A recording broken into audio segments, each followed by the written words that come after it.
Hey, this is the carman right here waiting on the 36th Broadway bus, looking down the street.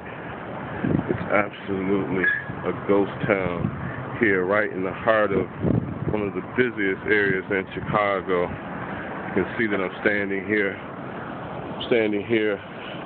and just looking. I have these sunglasses on to keep the snow out of my eyes. I don't absolutely feel any snow.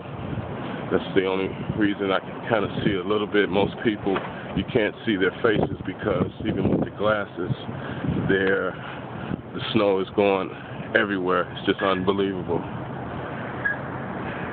I'm standing here. It's really, actually, it's even borderline eerie. It's a real eerie feeling. Hearing noises, not knowing where they're coming from. This is unbelievable.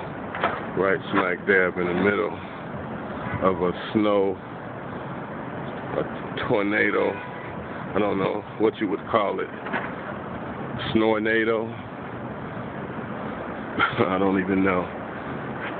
But this is absolutely amazing.